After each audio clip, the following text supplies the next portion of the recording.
¿Quién fue San la Muerte? ¿Qué hizo para hoy ser venerado por miles y miles de fieles en toda Sudamérica? ¿Por qué lo rechaza la Iglesia Católica? ¿Es un santo bueno o una deidad maléfica del inframundo? ¿Por qué se lo relaciona con la delincuencia, los ritos satánicos y con las cárceles? San la Muerte es tan milagroso como la mayoría de sus devotos afirman. Importante aclaración, la invocación mexicana de la Santa Muerte no tiene nada que ver, es una invocación diferente a San la Muerte, que tratamos hoy en este informe. En el transcurso del siglo XVII, las misiones jesuíticas establecidas en el entonces Virreinato del Perú, específicamente en la región hoy comprendida por Paraguay, sureste de Brasil y noreste argentino, tenían como misión, según esta orden católica, evangelizar y mejorar la calidad de vida de los pueblos nativos. Pero en la práctica, la principal finalidad de estas misiones, también llamadas reducciones, era la generación de riquezas mediante el aprovechamiento de las bondades naturales y la sobreexplotación de la mano de obra nativa. Esta región estaba habitada por la comunidad nativa de los guaraní. Podemos entender estas misiones o reducciones jesuitas como pueblos creados por esta orden católica. Los curas jesuitas tenían a su cargo el gobierno de estas misiones o reducciones y eran los únicos administradores de los bienes de la región y de los pobladores. Es decir, que no solo contaban con la facultad de intervenir en cuestiones religiosas o espirituales, sino también, o principalmente, en el ámbito económico, social, cultural y militar. Es decir, que esta orden jesuita manejaba los recursos y la vida de los nativos guaraníes.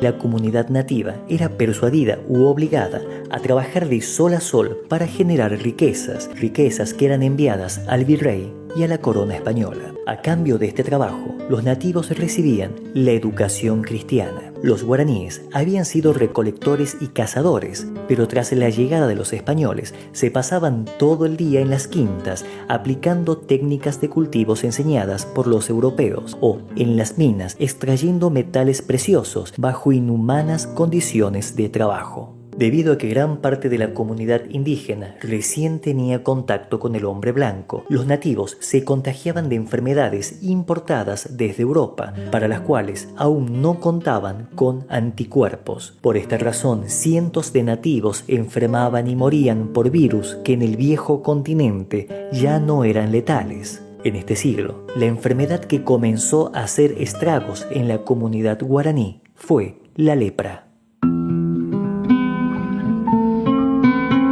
Como te lo comenté, estos monjes jesuitas tenían la principal tarea de gobernar, recaudar y evangelizar, pero poco o casi nada hacían para ayudar a los nativos que se enfermaban. Debido a la gran ola de contagios de lepra entre los nativos, las autoridades ordenaron la creación de un leprosario, es decir, una zona alejada donde se pudiera enviar y recluir a los nativos que habían contraído la enfermedad. Pero esta acción, que a simple vista parece una acción noble, solo tenía la finalidad de apartar a los enfermos para evitar que el resto de la mano de obra se contagiase. Sin mano de obra, no habría quienes trabajen los campos y las minas, y por ende no habría riquezas para enviar al virrey o a la corona.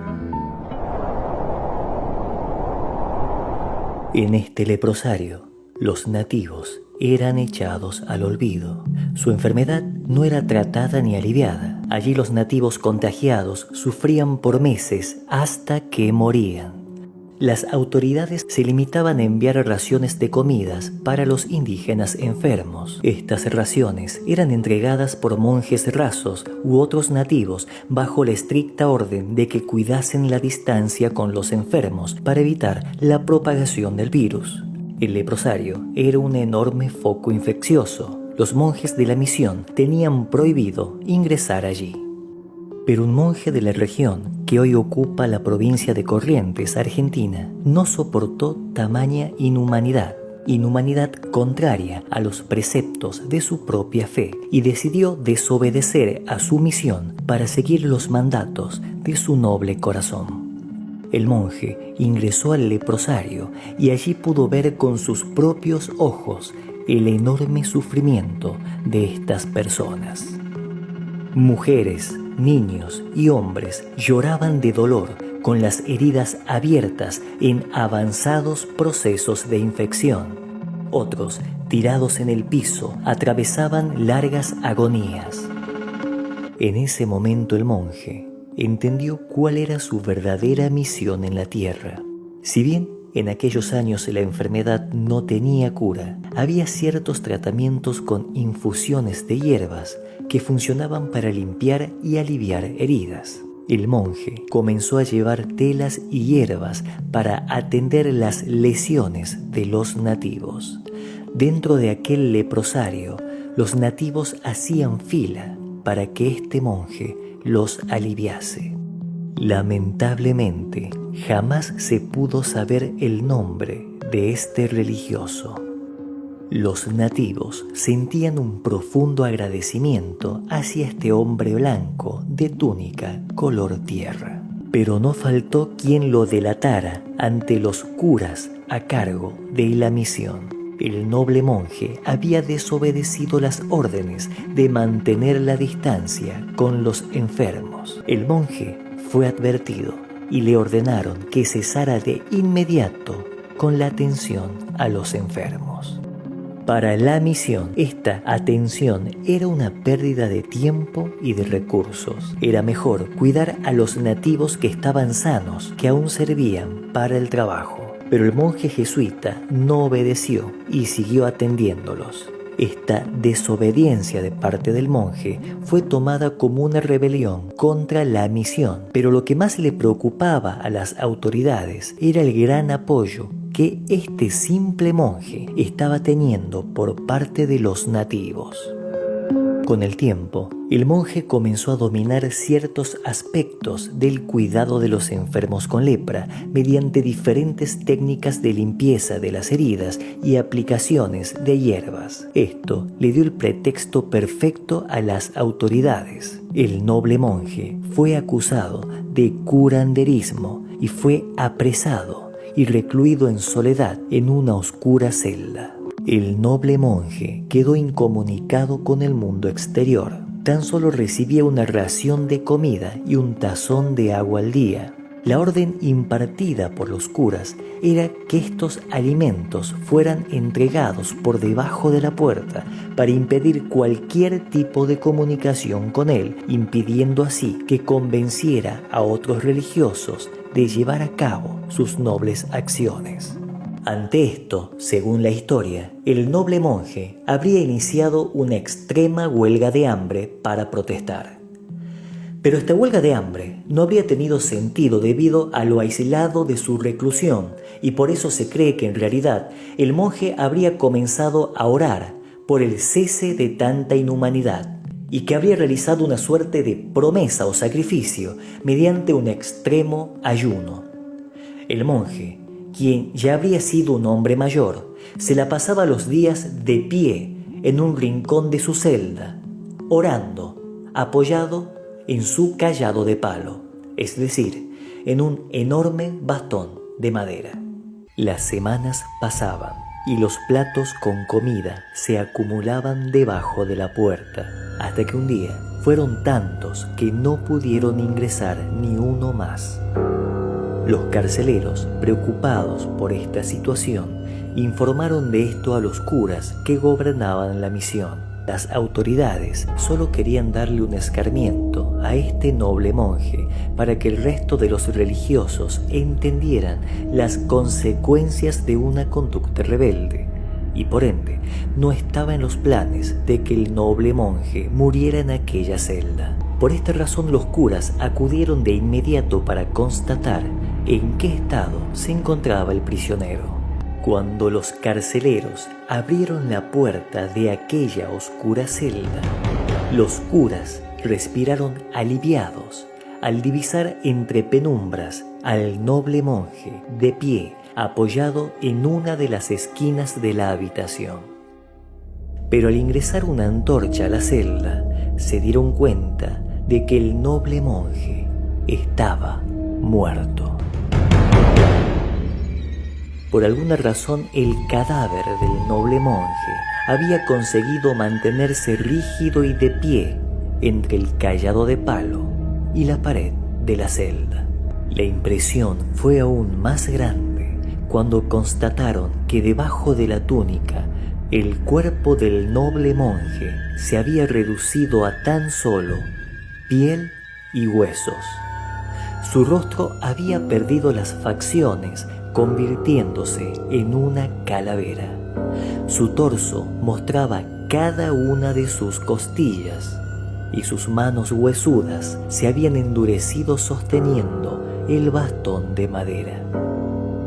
Los curas no se explicaban cómo el cadáver del monje se había podido mantener en pie después de muerto. El cuerpo del noble monje se encontraba extremadamente rígido, lo que indicaba que llevaba un buen tiempo fallecido. El noble monje había muerto de pie en su celda, como símbolo de fe y de quien no declina sus ideales. Lógicamente, esta historia se filtró de manera inmediata en toda la orden y entre los pobladores de la zona. Y no se sabe en realidad qué sucedió con el cuerpo de este monje. Hay quienes afirman que la misma orden lo enterró en secreto para evitar su culto. Pero otros sostienen que en un descuido de los carceleros el cadáver desapareció de la celda. Esta última versión dio como lugar dos teorías. Una, que afirman que el cuerpo fue robado por otros monjes que apoyaban en secreto la noble causa de su compañero.